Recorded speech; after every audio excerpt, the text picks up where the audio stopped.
How you doing, everybody? So I wanted to talk about the day one results of the Snap tournament. I think there were a lot of interesting decks that came out, lots of interesting play, and I just think it'd be a really cool thing to just discuss. There's going to be a second part, the final day, happening later on today, but there's a lot of cool things showing in the top 8. Let's begin.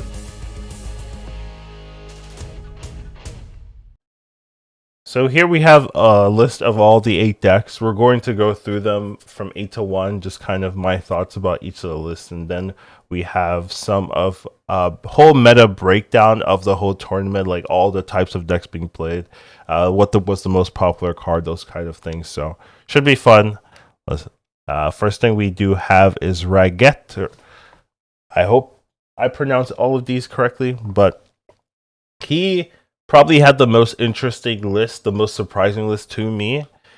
He brought a move deck, and he's in the top 8, guys. Like, this ain't like, hey, he brought a move deck, haha, let's laugh. But he did play well with this deck. We had a couple of games featuring him, just kind of showcasing his prowess with move, and I thought that was pretty cool. So when we look at his deck particular, he's running Ghost Spider, Human Torch, Iron Fist, Dagger, Beast, which is not that usual. Craven, Cloak, Negasonic, another also unusual addition in generic move decks, and then Vulture, Hercules, Spider-Man 2099, and then Heimdall. So the kind of strategy of this deck is you have a lot of ways of gaining big power. You do have some of the best power generations in Dagger and Vulture, and that was utilized pretty well. And Hercules actually did provide decent value. You want to move the Dagger or the Vulture to the Hercules, and then that will move again. And then the Dagger can get 20 plus power. Vulture, same thing. So you have these two, a 2-drop and a 3-drop that can get 20 plus power with some synergies.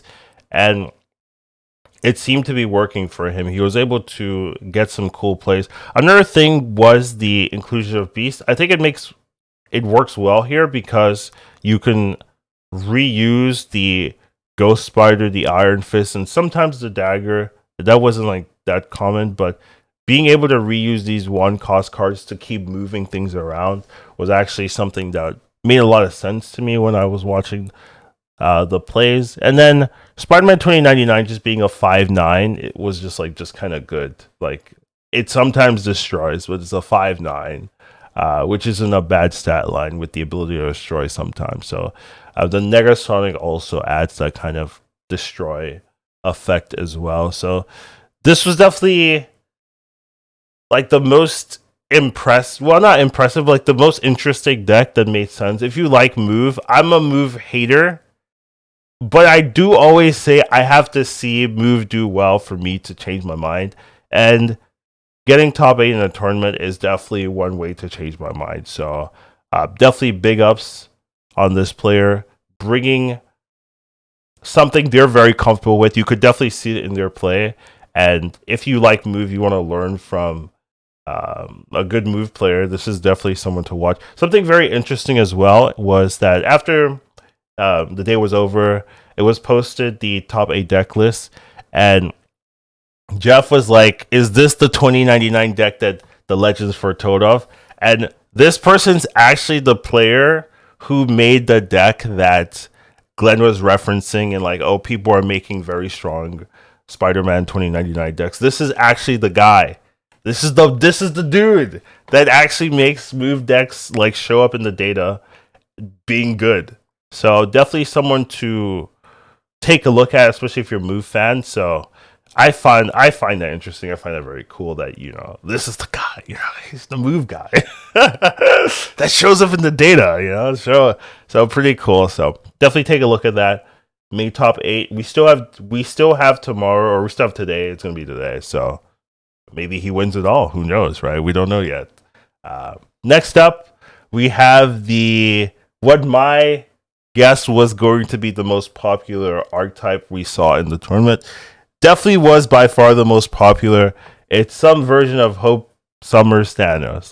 There were 5 Hope Summers in the top 8, and we're going to go through a look at them. So we have Dio here, number 7 right here, where he's What surprised me with these Hope Summers decks, at least that I wasn't expecting, was the inclusion of Professor X. There was a lot of Professor X players in this tournament, way more than I was expecting, and it just seemed to be like used as tech into kind of heavy flood matchups, like discard matchups. If they thought people were playing Hela, things like that, they thought people were playing Hela, and also used as an answer to Shang-Chi, like an expensive answer. I saw this a lot where people were just like using this as an armor, and it made sense in the context. It's just like, why not run armor? I guess it's because Professor X has more options. Like you can do it, you can play it offensively and defensively.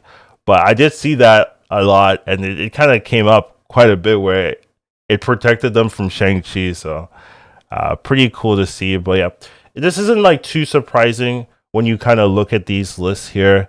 I think Hope Summers has been a hit. It's been very strong in the meta, especially with Thanos. Since you have the stones, you can play it into the stones, and seems to do well. We didn't see as much Hope Summers Kitty Pride, which is probably the more popular. Well, I would say it's the more popular version in ladder, but in this tournament, definitely not the more popular. It seems like Thanos Hope was definitely the one that showcased and did well in the tournament, so it makes sense to see that one with high level players. Well, yeah, Call Obsidian was also ubiquitous in all the Thanos decks. It seems like that is been a really good slot for Thanos getting Call.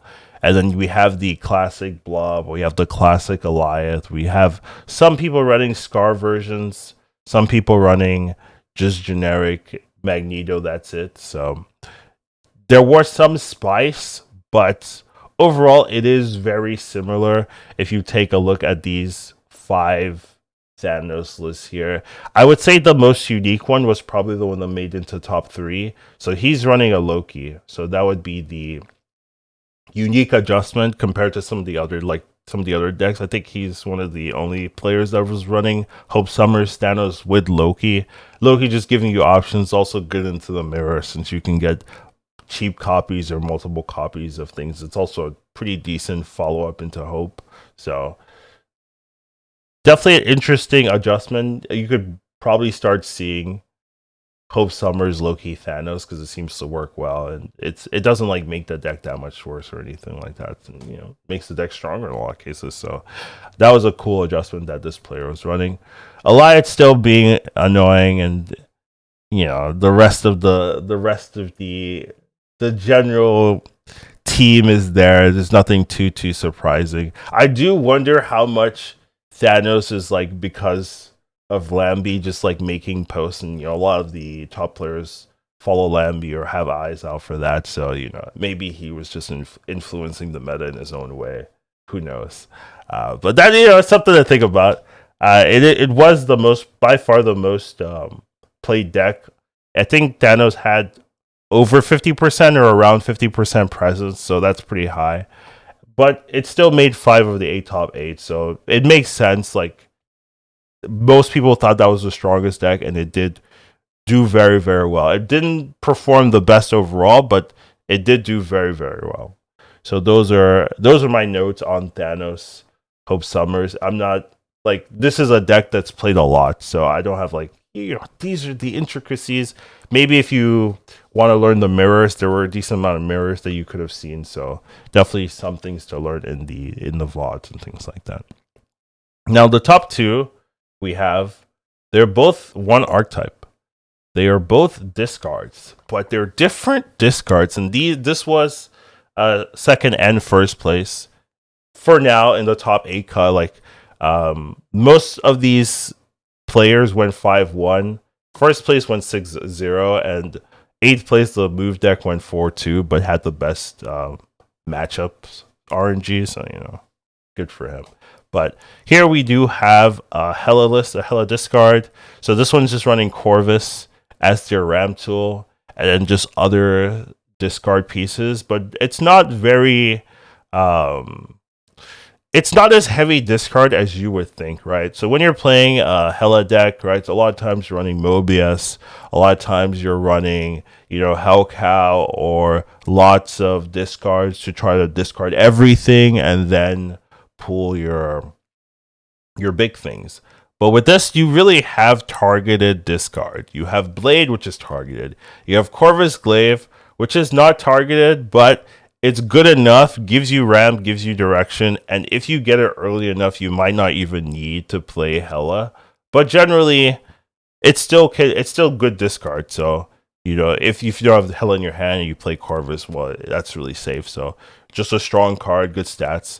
You have Lady Civ, which is targeted, and then you just have the other generic tools, right? You have Dracula, which pulls something from your hand. You have Jubilee, which pulls something from your deck, very good in the last turns. And then you have a ton of big power options. And then you have Morbius, which honestly, Morbius in this deck doesn't feel that crazy. At best, it's a 210, and a 210 is very good.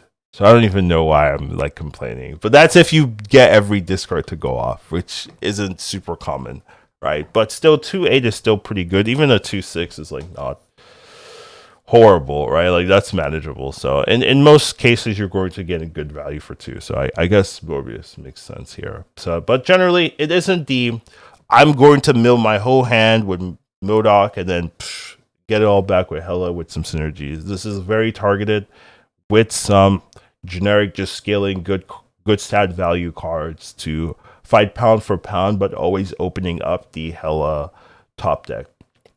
Now, what's interesting is I do think a lot of people thought discard was strong, and I will say discard overall performed, in my opinion, the best. But it's not this deck and the next deck we're talking about are not the discard decks that people were expecting, I would say, most of all when it comes to discard being dominating. This isn't really like the most common thing you'll see in the ladder. So it's cool that you do see discard, but people have their own takes, and it does seem to work well. This Hela deck does do well if you hit the combo. And I will say this does feel like you have to snap correctly to win Conquest. Like there's going to be some games where you don't draw your pieces, and you just have to make sure you're not losing too much in those games. So yeah. And then the first list, we have the one that went 6-0. For now, we'll see if it actually does perform well in the second day. But it is Duruk's deck. Duruk. He was running a Black Knight, like a very interesting list. I don't think I've seen this exact Black Knight list like really at all. Maybe I'm missing the meta or something, but this is not a standard list I've seen too much. Usually when people are playing Black Knight, they're also playing Hela and they're playing like more discards, right? It's not as focused as this one is. So this one is a very like, I'm focused, I'm doing one job, or I'm doing my job and I'm doing it well. So it's not here I have a ton of discards to make Black Knight go off. Here I have a ton of discard options to have Black Knight go off. I'm playing Black Knight. I have Infinite Magneto. Those are my 2 options. I have Blade, Lady Civ. Those are my 2 discards. And then I have Ghost Spider, Shang-Chi Tech.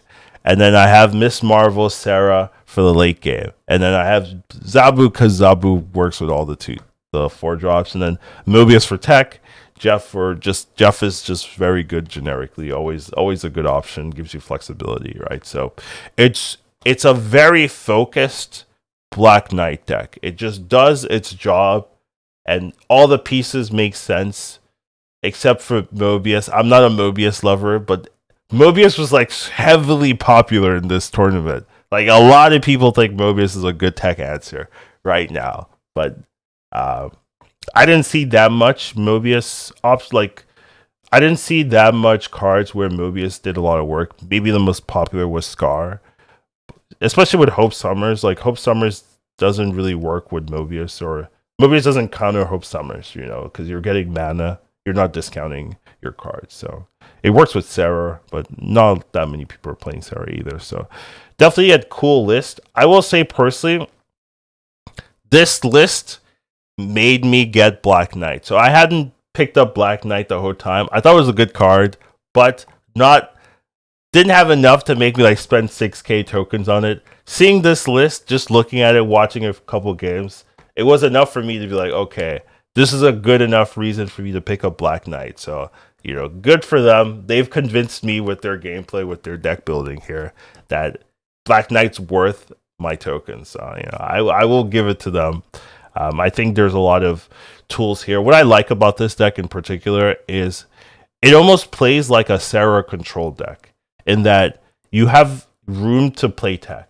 So you don't need to play Mobius. You don't really need to play particularly Shang-Chi. I think Shang-Chi's pretty common, so I wouldn't you should usually have it in most tournament plays. But you don't need to play that. You have Jeff, which is kind of an open slot.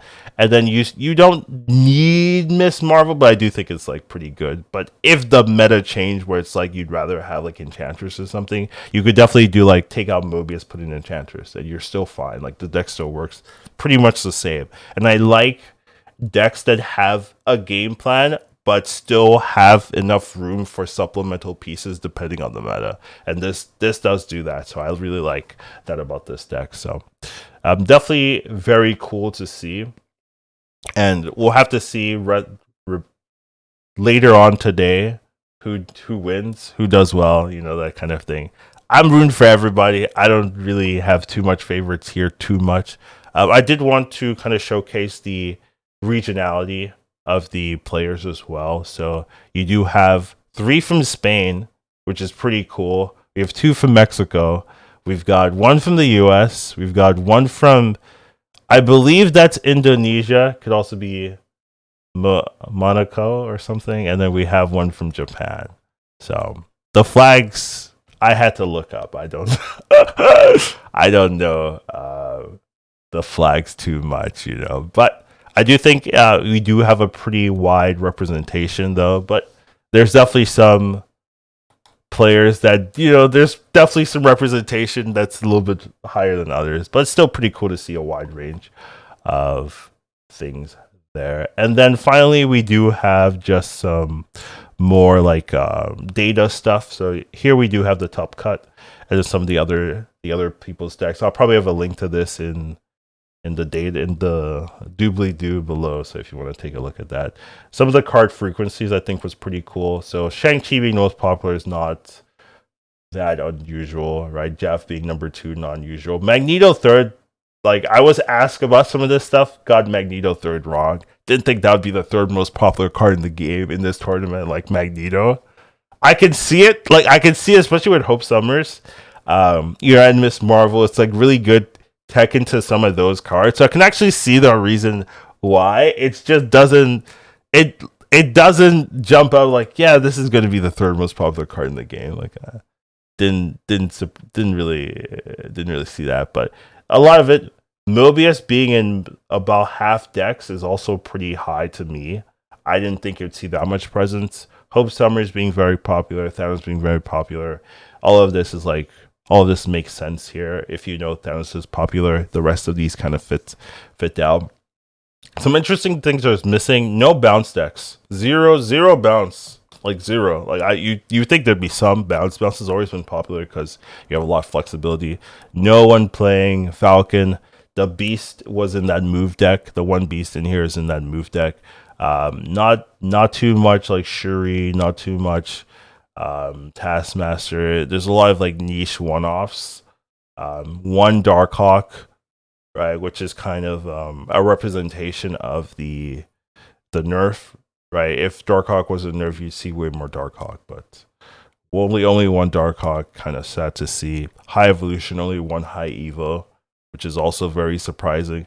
I think there's like no She-Hulk. Oh no, there's one She-Hulk, right? So very low amount of common meta or common ladder decks here. Just kind of mostly Hope Summers, Thanos, and some other like random smudges, but that's really what you're seeing here. A lot, some Loki as well. Like basically Loki and Thanos covered like 75% of it, and then you have niche one-offs basically. Then you can also see kind of the deck list stats. Yeah, okay, this is way easier, right? So you can see Thanos, Loki, Thanos, which is same, and then Loki. So these are the most common. And then you have Discard. Discard actually doing, even though none of them made top 8 in purists, has a pretty 66% win rate is pretty good. So definitely Discard being a pretty dominant force, as well as Black Knights. It counts as Discard. Same thing as Hela, counts as Discard. They have good win rates. So definitely Discard, I think, is particularly strong, especially in tournament format. You can see Thanos as well, also being particularly strong in tournament format. So those are some of the takeaways that you have. The move deck, I feel, is very player move is a complicated deck to play.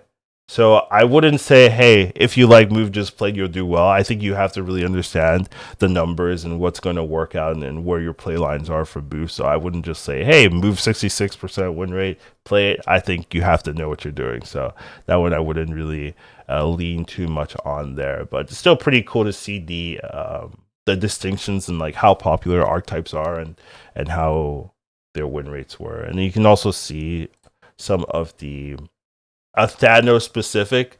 Definitely the player, Turikun, who got this data, he likes Thanos because he did the effort of counting. Like, look at this, is a lot of effort. He counted all the type of the cards in all the archetypes and then the win rates for all the cards. So there are some things to take away from it. Some of the obvious ones. Alioth is still broken.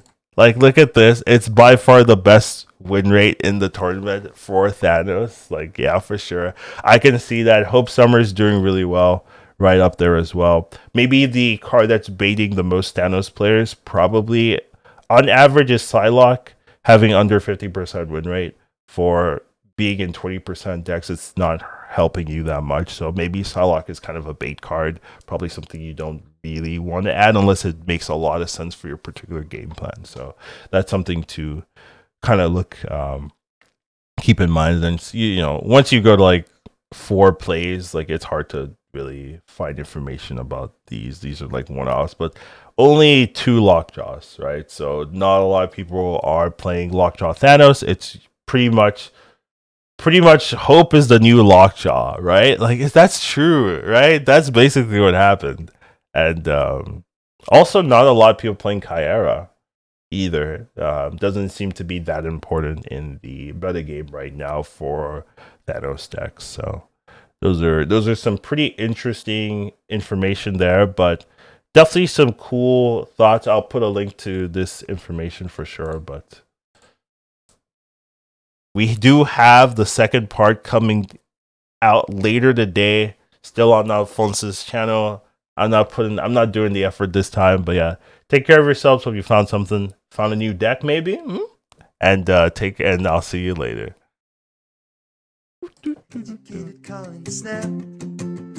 Once you watch him, you won't go back. He'll teach you to marvel snap. Your skills will be improving. How you do